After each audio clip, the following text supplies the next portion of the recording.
Dengan Persib Bandung bermain dengan skuad yang ada, gua rasa ini sebagai bentuk ya lu dibilang katakan berhasil tidak ya tapi tidak setidaknya tidak kalah di pertandingan ini, membuat tren positif lagi untuk Persib Bandung Ya. di laga kandangnya. Makanya kita ngomongin pertandingan besok nih, Persija melawan Persebaya. Iya. Kalau Persebaya bisa menang meraih 3 poin melawan Persija di kandang Persija, Iya.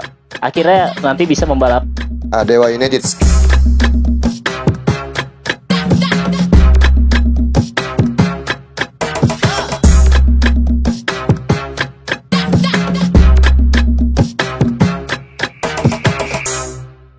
Lagi-lagi ngomongin sepak bola hanya di Raden History. Oke, Bang Raden.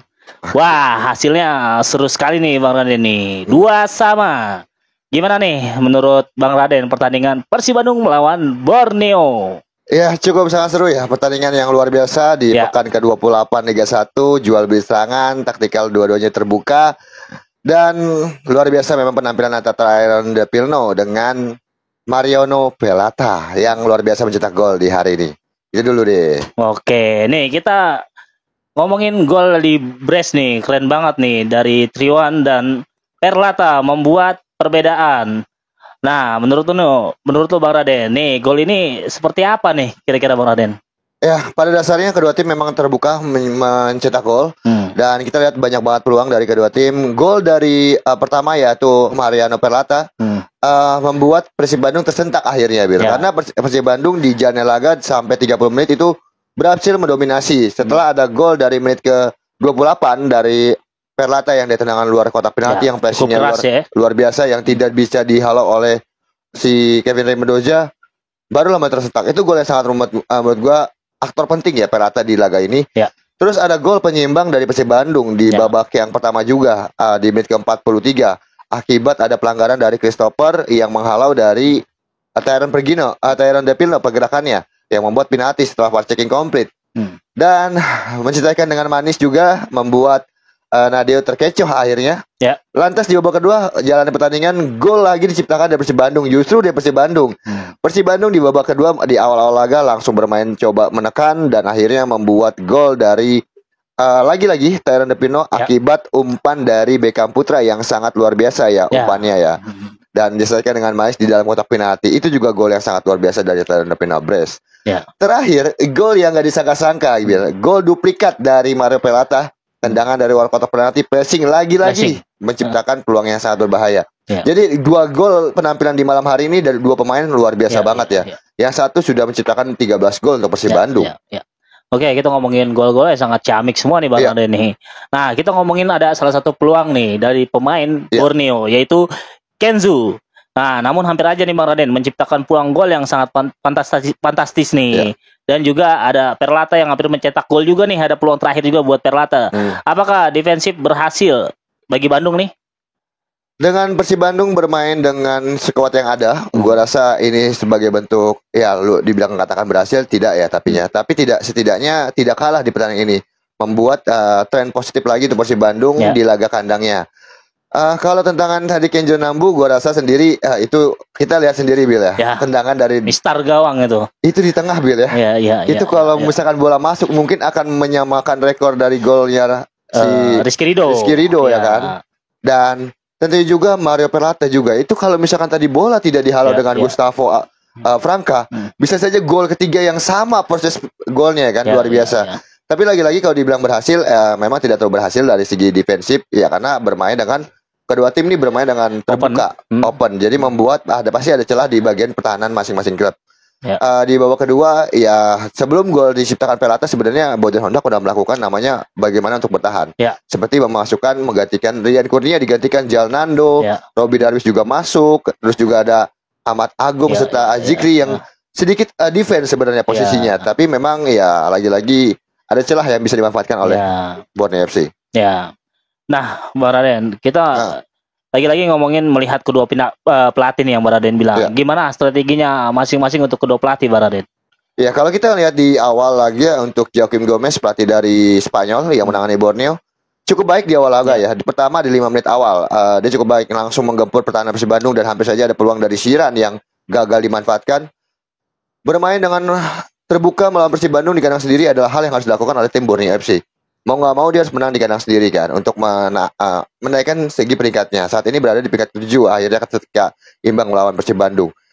Dan untuk Bojan Honda ini juga suatu menurut gue suatu berhasil ya dari segi taktikal, karena dengan melihat komposisi pemain yang kurang dari Persib Bandung, hampir 10 pemain bahkan tidak ada, membuat perbedaan taktikal di mana Persib Bandung tidak bermain bertahan.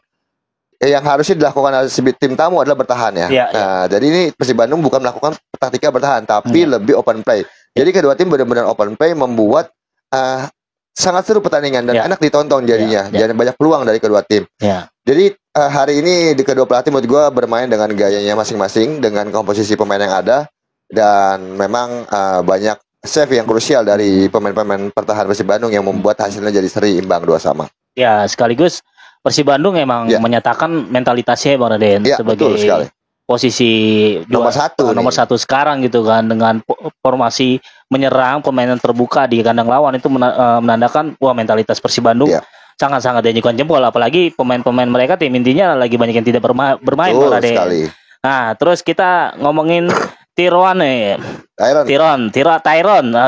Pilno gitu kan, menjadi satu pemain yang berbeda nih di daftar top skor dari Persib Bandung. Melihat pemain ini menurut Bang Raden gimana nih penampilannya? Iya, di musim ini sangat luar biasa ya penampilan Tyron, bahkan bisa mengalahkan top scorer David da Silva dengan Ciro Alves. Pemain yang sebelumnya di tangan Luis Milla sangat baik juga, dan sebelumnya digantikan Bojan Honda, dan dia dipinjamkan oleh tim dari di Thailand sana. Di Thailand juga tampil sangat baik dan kembali di Persib Bandung memberikan bahwa gue layak loh bermain sebagai tim Persib Bandung, dan membuktikan kualitasnya sebagai pemain yang sudah mencetak 13 gol untuk Persib Bandung. Dan gue yakin di partai-partai selanjutnya Tyron akan menjadi tumpuan atau pemain kunci untuk Persib Bandung ketika memang David da Silva, Kastaner atau mungkin yang lain tidak bisa bermain, dia bisa jadi tumpuan. Karena di taktikal melawan Borneo FC, dia sebagai ujung tombak dengan Rian Kurnia di awal starting line up-nya. Tapi ketika di lapangan justru malah Ciro Alves yang di depan, dia sebagai di tengah-tengah menopang Ciro Alves. Jadi pemain ini sangat bagus sekali, sangat luar biasa penampilannya di musim ini untuk Liga 1. Ya, nah terus Bang Raden sempat nyinggung Ciro Alves nih Bang Raden. Tadi banyak banget kita waktu di live streaming nih berharap banget Ciro Alves bisa golin Bang Raden. Cuma nyatanya sayang sekali tidak bisa Bang Raden, karena tadi banyak pemain-pemain dari Borneo yang udah marking duluan Bang Raden. Bang Raden gimana nih? Ya benar sekali, di pertandingan tersebut juga sedikit ya, bukan nggak ada peluang, tapi sedikit peluang dari Ciro Alves karena sudah ditutup pergerakannya oleh Futardo, oleh Christopher, yang memang mengawal Ciro lebih sempit, jadi tidak berhasil melewati pergerakan pemain belakangnya. Ada peluang sebenarnya dari luar kotak penalti, ya sayang sekali tipis dari penjaga gawang Nadeo ya. Ya itu mungkin peluang yang sangat krusial bagi Ciro Alves, jika dia berhasil memanfaatkan peluang bisa saja dia menjadi golin, tapi overall penampilan Ciro Alves baik, tapi dibilang dikatakan baik banget ya tidak, lebih baik Beckham dengan Tyron De Pilno di pertandingan kali ini. Seperti itu yang gue lihat sih hari ini. Karena kesulitan menghadapi dua pemain. Betul. Dengan hasil imbang nih, jarak Persib Bandung dengan Dewa United bagaimana ke depannya Bang Raden, dan peluang sebagai juara? Ya. Dengan di pekan ke-28 Dewa pun bermain dengan imbang lawan atas Bali United dengan skor 0, berarti nambah 1 poin saja. Tadinya 49 jadi 50, dan Persib Bandung juga tadinya 57 jadi ke 58. Jadi masih berjarak 8 poin saja untuk kedua tim di atas. Kalau untuk peluang juara kita maksimalkan, besok udah pekan 29. Bentar lagi pertandingan akan segera berakhir. Jadi sebenarnya Persib Bandung itu mempunyai peluang juara udah sekitar 75% sampai 80% menjadi juara. Sampai di pekan 28 ya kita bicaranya ya. Tapi kalau nanti kita lihat lagi partai selanjutnya yang harus dihadapi Persib Bandung dan Dewa United juga berhadapan dengan tim lain, itu yang akan menjadi faktor pembeda, Bill. Karena menurut gua Bandung juga akan menghadapi partai sulit habis ini. Ya, karena melawan Bali United. Ya kan. Tapi kita ngomongin Persib Bandung nanti ke depannya melawan Bali United di kandang sendiri di Bang Raden. Dengan didukung juga dengan supporter Persib Bandung, Persib Bandung Viking. Ya, yang pasti mereka bahkan lebih intens lagi nih kan? Ditambah mungkin aja pemain-pemainnya cedera Persib Bandung bisa tampil kembali Bang Raden. Nah terus kita ngomongin Bandung nanti setelah ini menghadapi Bali United di kandang sendiri akan seperti apa nih Bang Raden kira-kira pertandingan nanti nih? Iya, laga yang harus dimenangkan oleh Persib Bandung ya, karena laganya tidak mudah juga bermain dengan Bali United, salah satu tim juga kuat di Liga 1 walaupun saat ini berada di peringkat ke-9 Bali United. Tinggal bagaimana lebih konsisten lagi dalam membangun serangan, apalagi dengan dukungan para masyarakat di Jawa Barat, di Bandung dan Boboto, pastinya ini akan menambah motivasi pemain-pemain. Betul. Dengan buktinya dengan pemain-pemain tidak ada, Persib Bandung lebih fight di laga lawan kandang Borneo. Jadi gua rasa dengan bermain di kandang sendiri dia akan lebih fight lagi. Tinggal bagaimana Bojan hendak mengatur dalam segi ritme permainan. Sebenarnya pola antara Borneo dengan Bali United sebenarnya bersama, Bill. Ya. Karena kita melihat di Bali United juga banyak pemain kecepatan. Benar. Karena kalau ya sama saja dengan Borneo, dengan ada Terence Phiri, dengan tadi ada Shiran. Nah kalau di Bali perbedaannya adalah pemain seperti Irfan Jaya yang punya kecepatan dan di lapangan tengah. Dan juga ditopang mungkin nanti ada pemain kalau tadi di lawan Dewa United dia bermain dulu Boris. Nah bisa saja Boris berhati-hati nih. Boris itu saya kan menurut gue tajam ya. Tinggal bagaimana bisa memanfaatkan peluang sekecil apapun. Hati-hati untuk Persib Bandung jika bermain di Bali dengan peluang-peluang yang adanya. Nah, ya, cuma kemarin sama, mirip. Kita ngomongin pertandingan Bali United kemarin melawan Dewa United, Bang Arden. Ya. Banyak peluang yang dari Bali United nih akhirnya tidak bisa dimanfaatkan semaksimal mungkin, Bang Arden. Ya. Nah, kira-kira untuk pertandingan melawan Persib Bandung nanti nih dari segi depannya menurut Bang Raden gimana? Siapa nih yang bakal diturunin nih? Ya pastinya kalau David da Silva sudah sembuh cedera, David da Silva kemungkinan bermain karena menurut gue sosok penting ya David da Silva karena bisa membuyarkan lini pertahanan dari Bali United. Kalau duet Ciro Alves dengan David da Silva itu bisa membuyarkan pertahanan dari Bali United, Bill. Karena di siapa yang menjaga, misalkan 2 orang pemain menjaga David da Silva, Ciro bisa saja lepas atau Tyron bisa lepas gitu kan. Karena masih banyak alternatif dari Persib Bandung. Ya itu harus menjadi ancaman serius bagi Bali United ya kalau membicarakan peluang bermain di kandang Persib Bandung. Apalagi musim ini kalau Bali bermain di kandang lawan itu tidak se-on fire bermain di kandang Bali United sendiri, Bill. Nah kalau dari Bali nih Bang, menurut Bang Raden peluangnya nanti ketika melawan Persib Bandung gimana? Ya kalau kita melihat berkaca dengan skor 0-0 melawan Dewa dan sepertinya pola yang dilakukan seperti halnya Borneo waktu melawan Dewa United bermain dengan di tengah lebih kuat. Iya bisa saja ini menjadi faktor kembali untuk Bali bermain lebih tengah kuat untuk menjaga kedalaman pertahanan mereka.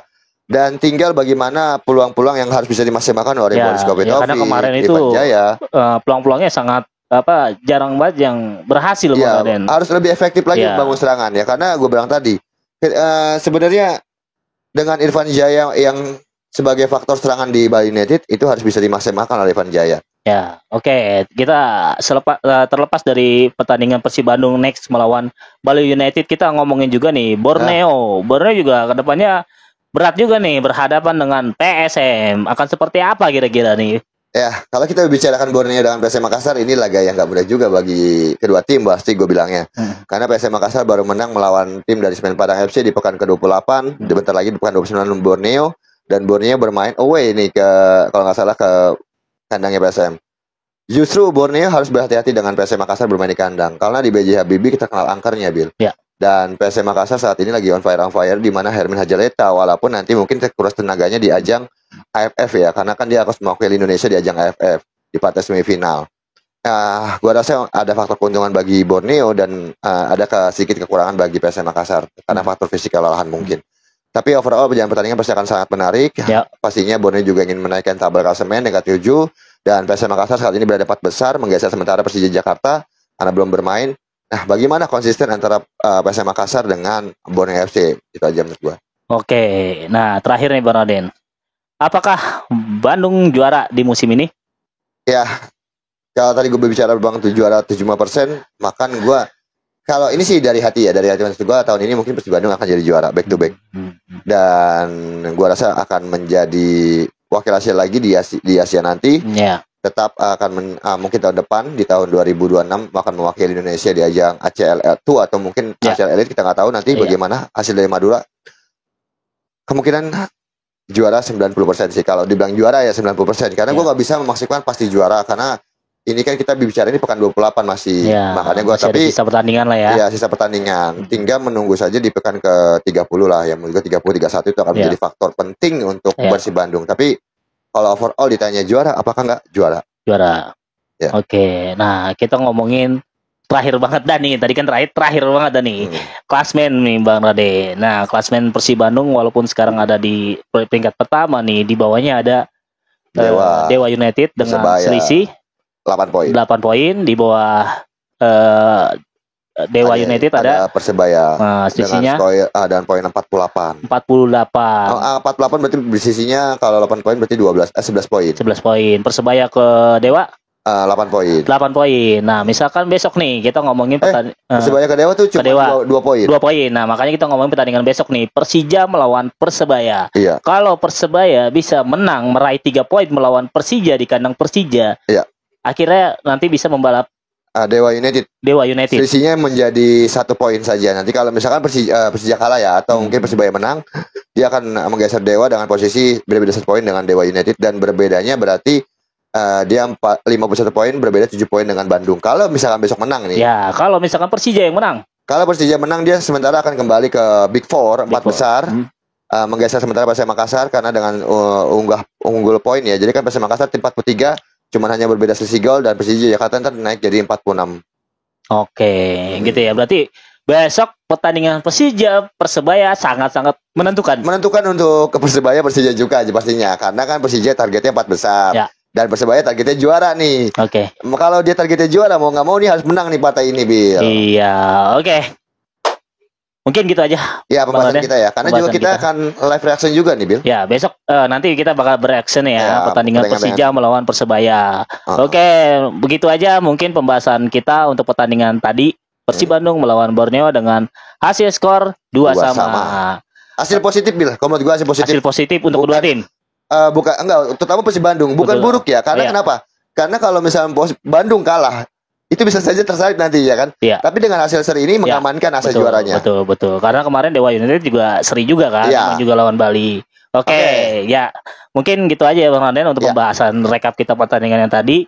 Dan jangan lupa stay juga untuk nanti pertandingan Persija melawan Persebaya di pukul 7 malam. Kita akan reaction lagi dari 6:30. Terima kasih untuk tadi yang udah mengikuti kita dari jam 6:30 bahkan ya 3 jam, hampir 3 jam kalian mengikuti stay di live streaming Raden History. Kita makasih banget gitu dan supportnya. Dan kembali kita sampaikan untuk para supporter Liga 1 yang mau gabung di podcast Raden History, boleh DM aja Bang Raden. Ya, kita bicarakan tentang sepak bola Indonesia ataupun di Liga 1-nya. Oke, mungkin gitu aja Bang Raden. Jangan lupa di subscribe, di komen, di like, dan di share ke teman-temannya. Itu karena membantu channel ini guys. Oke, gitu aja.